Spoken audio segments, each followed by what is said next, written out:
ओम श्री परमात्मने नमः। आदरणीय भक्तजनों, सादर प्रणाम। हम आज आपको श्री पुरुषोत्तम मास की 18 अध्याय की कथा को सुनाएंगे।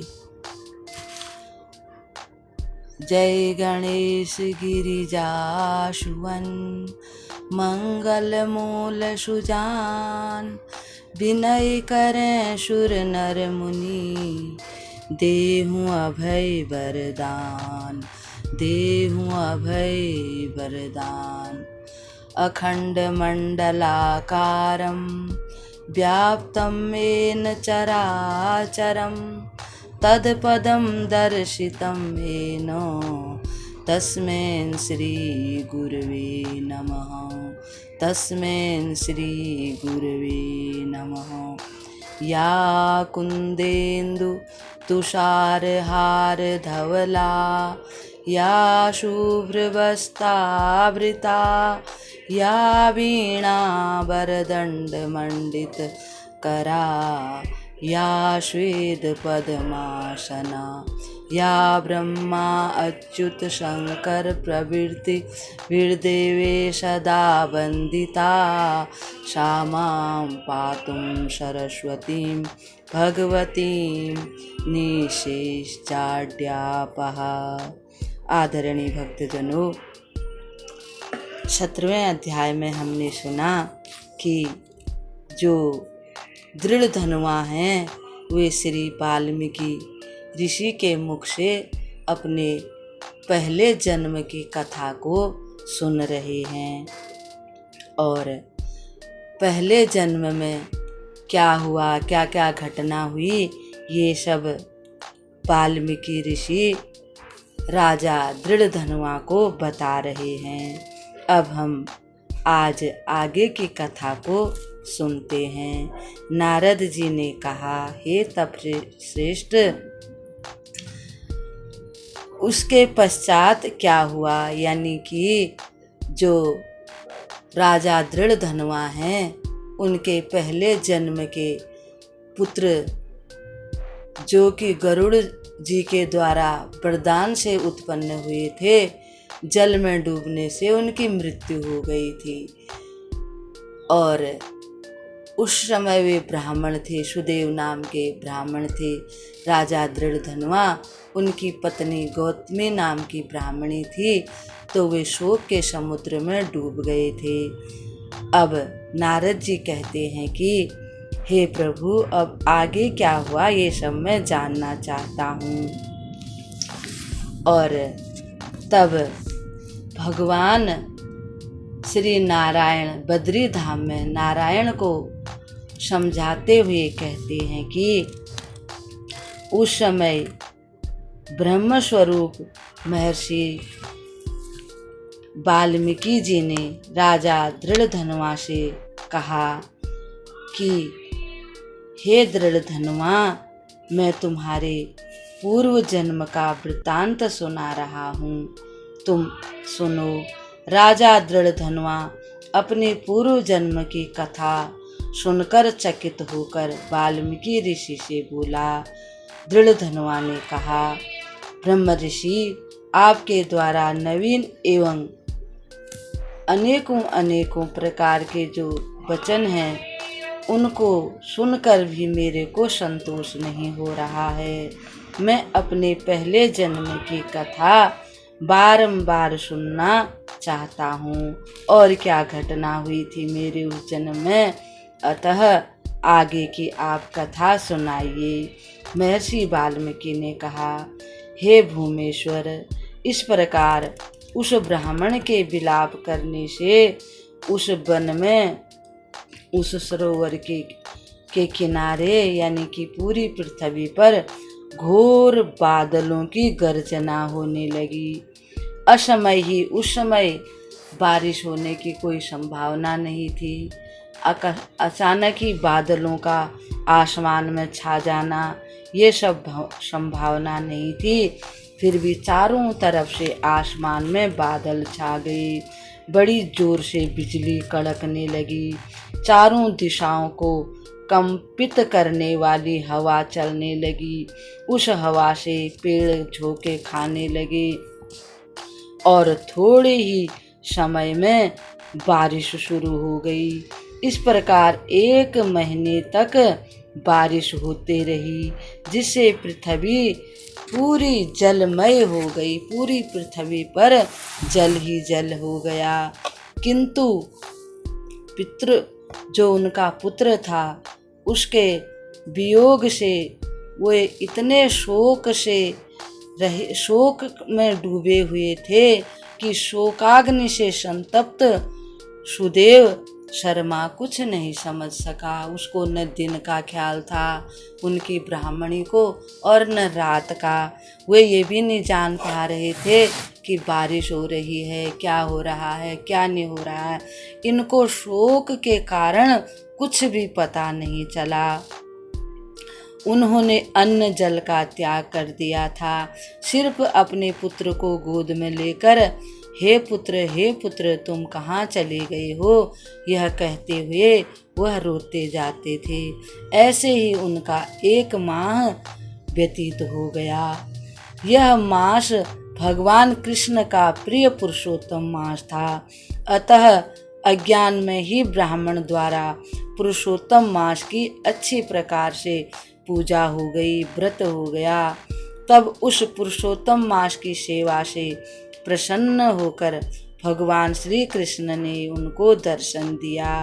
भगवान उनके सामने प्रकट हो गए। पर ब्रह्म परमात्मा विश्वाधार भगवान श्री हरि के प्रकट होते ही वह मेघ एकदम से गायब हो गए। वातावरण स्वच्छ हो गया, बारिश बंद हो गई। तब उस ब्राह्मण ने कौस्तुभ मणिधारी पुराण पुरुषोत्तम भगवान श्री कृष्ण को अपने समीप देखा और उनके दुर्लभ दर्शन किए और अपने उस मृत पुत्र को गोद में से पृथ्वी पर लिटाकर उन्होंने पत्नी सहित भगवान को प्रणाम किया। पुनः हाथ जोड़कर खड़े होकर विचार करने लगे कि भगवान श्री कृष्ण ही मेरे सर्वस्व हैं, मेरे स्वामी हैं। भगवान श्री कृष्ण चंद्र भी पुरुषोत्तम मास के व्रत करने से उन पर बड़े प्रसन्न होकर बोले। अमृत के समान मधुर वचन बोलते हुए श्री भगवान ने कहा, हे सुदेव तुम धन्य हो।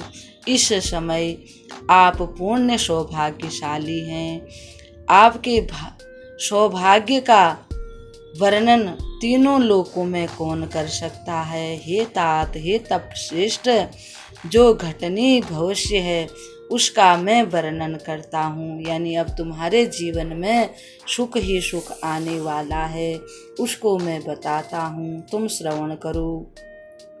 तो अब तुम्हें ये जो तुम्हारा पुत्र मर गया है ये जीवित हो जाएगा और 12 सहस्त्र वर्षों की आयु वाला होगा। निसंदेह रूप से यह पुत्र तुम अब प्राप्त करोगे। हे द्विश्रेष्ठ, प्रसन्न मन होकर मैंने तुम्हें वरदान दिया है कि तुम्हारा पुत्र दीर्घायु होगा। मेरे वरदान से तुम्हें प्राप्त पुत्र का सुख होगा। अब तुम्हें यह पुत्र सभी प्रकार से सुख देंगे। हे द्विजश्रेष्ठ, तुम्हारे सुख को देखकर तुम्हारे पुत्र की सेवा को देखकर बाकी जो 14 भुवनों में जो देवता हैं, गंधर्व हैं, मनुष्य हैं, वे सब भी तुम्हारे जैसे पुत्र की कामना करेंगे। और इसी से मैं तुमको एक इतिहास, पहले का एक प्राचीन जो इतिहास है उसको सुनाता हूँ, तुम ध्यान देकर सुनो। पहले मार्कंडेय मुनि ने महाराज रघु को एक कथा सुनाई थी। उस उत्तम कथा को तुम सुनो। धनुर नाम के एक मुनि हुए। वे तीनों लोकों में भ्रमण कर रहे थे। सभी तीनों लोकों में कई ऐसे थे जो पुत्र की कामना करके दुखी हो रहे थे, जिनको पुत्र प्राप्त नहीं हुआ था। उनमें से एक धनुर नामक मुनि भी थे। वे भी पुत्र के लिए बड़े दुखी थे कि मेरा भी एक मुझको पुत्र प्राप्त हो जाए। तब उन्होंने पुत्र प्राप्त करने की कामना से बहुत कठोर तप किया। हजारों वर्ष तक वे देवताओं, इंद्र आदि देवताओं के नाम से तपस्या करने लगे। उनकी तपस्या से देवता आदि प्रसन्न हो गए और उनके सम्मुख आकर के उन्होंने दर्शन दिए और मुनीश्वर से कहा, हे मुनि, आपके उग्र तप से हम देवगण प्रसन्न हैं, अतः आप अपना मन वांछित श्रेष्ठ वर मांग लीजिए। भगवान नारायण ने कहा, देवताओं की इस अमृत वाणी का श्रवण करके तब धनुर्मुनि ने देवताओं से कहा, हे देवताओं, अगर आप मुझसे प्रसन्न हो तो मुझे एक अजर अमर पुत्र का वरदान दीजिए। इस पर देवताओं ने कहा, मृत्युलोक में ऐसा पुत्र नहीं प्राप्त किया जा सकता, क्योंकि मृत्युलोक में सभी की मृत्यु निश्चित है। जो इस मृत्युलोक में आता है उसको मरना भी पड़ता है, जन्म लेता है, मरना भी पड़ता है, आता है तो जाना भी पड़ता है, इसलिए कोई तुम और वरदान मांग लो। तब धनुर्मुनि ने वहां पर विशाल एक पर्वत को देखा और कहा कि जब तक ये पर्वत रहेगा तब तक मेरा पुत्र जीवित रहे, ऐसा वरदान दे दीजिए। तब देवताओं ने कहा, तथास्तु, ऐसा ही होगा। अब धनुर्मुनि बड़े प्रसन्न हो गए। समय आने पर उनके घर में एक पुत्र ने जन्म लिया। वह पुत्र बड़ा होने लगा, परंतु वह वरदान से उत्पन्न हुआ था तो वह बड़ा हठी और बड़ा ही दुष्ट स्वभाव का था। 16वें वर्ष का जब वो हो गया, मुनि ने उनको ज्ञान का उपदेश दिया। कहा, हे पुत्र, ऋषि मुनि पूज्य गण होते हैं। वह जिस किसी का भी अपराध करता था, सबका अपमान करता था, वो सोचता था कि ये पर्वत तो कभी कुछ नहीं होगा, पर्वत को तो न पर्वत टूटेगा न कुछ होगा, मैं तो अमर हूँ, इसलिए जो मर्जी कर सकता हूँ, मुझे तो कोई कुछ करने वाला है नहीं, कोई कुछ करेगा भी तो मेरा क्या बिगाड़ेगा, मैं तो अमर हूँ। ऐसा वह सोच करके सबका अपमान करता था, सबको बड़ा दुख देता था। मुनियों ने उसको बहुत समझाया, उसके पिताजी ने भी उसे बहुत ही आदर से, प्रेम से, हर प्रकार से शिक्षा दी, परंतु उस पापी को, उस मोह में अंध हुए उस मुनि पुत्र को कुछ भी ज्ञात नहीं होता था। एक दिन उसने एक बहुत ही क्रोधी स्वभाव के महिष नामक ऋषि थे, वे विधि पूर्वक भगवान शालिग्राम की पूजा कर रहे थे। पूजा करके जैसे ही वो ध्यान लगा करके बैठे थे तो उस ब्राह्मण बालक ने आकर के शालिग्राम की शिला को अपनी चंचलता के कारण एक जल भरे हुए कुएं में डाल दिया। तब क्रोध से कुपित काल रुद्र के समान महिष मुनि ने उस बालक को शाप दिया कि तेरी शीघ्र मृत्यु हो जाए। लेकिन वे थोड़ी देर में समझ गए, सोचने लगे कि इसको तो देवताओं ने ऐसा वरदान दिया है कि जब तक ये पर्वत रहेगा तब तक तुम्हारी मृत्यु नहीं हो सकेगी। ब्राह्मण को उन्होंने वरदान दिया है, अब क्या किया जाए। धनुर्मुनि ने मन में बड़ा सोचा, फिर वे लंबी लंबी दीर्घ बड़ी बड़ी सांस लेने लगे। उन्होंने जो सांस छोड़ी उससे सहस्त्रों महिष यानी भैंसें उत्पन्न हो गई। उन महिषों ने तत्काल पर्वत को खंड खंड कर दिया।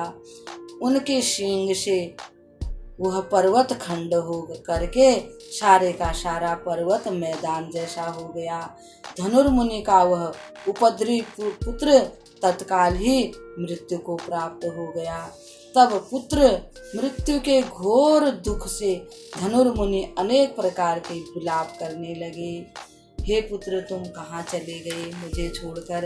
मैंने सहस्त्रों वर्ष तपस्या करके तुमको वरदान से प्राप्त किया था और वे चिता बना करके उसमें जाने को प्रस्तुत हो गई। तब हे मुनि, इस प्रकार हठ से पुत्र प्राप्त करने वाले कभी भी पुत्र सुख प्राप्त नहीं कर पाते। हे तप श्रेष्ठ, गरुड़ जी ने जो यह पुत्र का वरदान आपको दिया है, इससे आप प्रशंसनीय पुत्रवान होंगे। हे महर्षि, मैंने पुरुषोत्तम मास के महात्म्य के प्रभाव से तुमको पूर्ण दीर्घायु पुत्र प्राप्त किया है और यह तुमको सुख देने वाला होगा।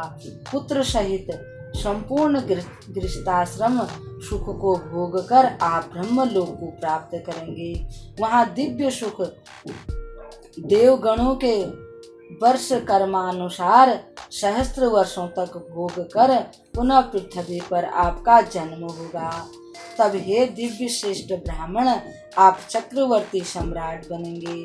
तब आप राजा दृढ़ धनुआ के नाम से प्रसिद्ध होंगे। उत्तम राज्य, वैभव, धन, सेना इत्यादि प्राप्त कर 10 सहस्त्र वर्षों तक पृथ्वी के राज सुखों का उपभोग करोगे। तब तुम इंद्र पद से भी अधिक अखंड उत्तम बल, वैभव, राज सुख एवं संपूर्ण ऐश्वर्य के स्वामी बनोगे। तब तुम्हारी यह पत्नी गौतमी आपकी पटरानी बनेगी और इसका नाम गुण सुंदरी होगा और तुम्हें राजनीति शास्त्र विशारद 4 उत्तम पुत्र होंगे तथा एक अति सुंदर कन्या सुशीला नाम से होगी। महाभाग, तब देवताओं और असुरों को दुर्लभ अति सुखकर ऐश्वर्य भोग कर और इस भूलोक में हमने अपने समस्त कर्तव्य पूर्ण कर लिए हैं, अब कोई कार्य करना शेष नहीं है। ऐसी अज्ञानमय धारणा बनाकर मोहांध होकर तथा दुस्तर सांसारिक विषयों से विरक्त मन वाले तुम भवसागर रूपी समुद्र से पार उतारने वाली लक्ष्मी नाथ भगवान विष्णु को भी विस्मृत कर दोगे। तब हे विप्र, उस समय वन में तुम्हारा यह पुत्र शुक पक्षी का रूप धारण कर के बट वृक्ष के ऊपर बैठकर वैराग्य उत्पन्न करने वाले श्लोक का बारंबार पाठ करेगा, जिससे आप को वैराग्य हो जाएगा। वह सुख तुमको कहेगा कि इस पृथ्वी पर उपलब्ध असीम सुख को देखकर तुम आत्मा का चिंतन क्यों नहीं करते हो? कैसे इस संसार सागर से पार हो पाओगे? इस प्रकार से तुमको यह बार बार पाठ करेगा। तुम इस प्रकार आत्मज्ञान को प्राप्त करोगे। तब तुम शुक पक्षी के वचन सुनकर शोकातुर तथा खिन्न मन होकर घर जाओगे। तत्पश्चात सांसारिक विषयों से विरक्त होकर चिंता रूपी समुद्र में निमग्न होकर विचार करोगे। तब उस समय महर्षि वाल्मीकि आकर तुम्हें ज्ञान प्राप्त कराएंगे। उनके वचनों से सांत्वना और आत्मज्ञान प्राप्त करके शीघ्र ही अपने शरीर को त्याग कर वैकुंठ ब्रह्मलोक को चले जाओगे। दोनों पति पत्नी तुम वहाँ चले जाओगे। इस प्रकार लक्ष्मीपति महाविष्णु के कथन समाप्त करते ही वह मृत बालक जीवित हो उठा। बालक उठकर खड़ा हो गया। वे दोनों ब्राह्मण दंपत्ति अपने मृत पुत्र को जीवित हुआ देखकर हर्ष विभोर हो उठे। तब समस्त देवगण भी प्रसन्न होकर पुष्पों की वर्षा करने लगे। सुखदेव ने भी श्री हरि विष्णु तथा माता पिता को श्रद्धा सहित प्रणाम किया। यानी उनका जो मृत पुत्र था उसका नाम सुखदेव था। उस ब्राह्मण को अपने पुत्र के साथ देखकर गरुड़ जी को भी बड़ी प्रसन्नता हुई, क्योंकि वो गरुड़ जी के प्रसाद स्वरूप हुआ था। उस समय विस्मित होकर ब्राह्मण दंपत्ति ने भी श्री विष्णु भगवान को दंडवत प्रणाम किया तथा हाथ जोड़कर भगवान से निवेदन किया, हृदय में उत्पन्न होने वाले संदेह का निवारण करने के लिए हर्ष मिश्रित गदगद स्वर में कहा, हे भगवान, मैंने 4 सहस्त्र वर्ष पर्यंत लगातार बहुत कठिन तप किया। उस समय आपने मुझे दर्शन दिए और दर्शन दे करके मुझे कटु वचन कहे कि हे विप्र, मैंने पूर्ण रूप से ज्ञात कर लिया है कि तुम्हारे को इस जन्म तो क्या 7 जन्म तक भी पुत्र योग नहीं है। हे विष्णु, उस वचन को भंग करके मेरे मृत पुत्र को जीवित करने का आपका अभिप्राय क्या है? कृपा करके स्पष्ट कहें। इस प्रकार से ब्राह्मण का पुत्र जीवित हो गया। पुरुषोत्तम मास की अनजाने में ही उससे जो सेवा हो पड़ी थी, स्नान इत्यादि हुआ था, जो उसने अन्न जल त्याग के निराहार रहकर व्रत किया था, उसी के फलस्वरूप उसका मरा हुआ पुत्र भी जीवित हो गया। भक्तजनों, इस कथा को भी विराम देते हैं। कल पुरुषोत्तम की 19वें अध्याय की कथा हम श्रवण करेंगे। तब तक के लिए हम आपको प्रणाम करते हैं। आप सभी कथा सुनने वालों की भी भगवान पुरुषोत्तम आपकी सभी मनोकामना पूरी करे।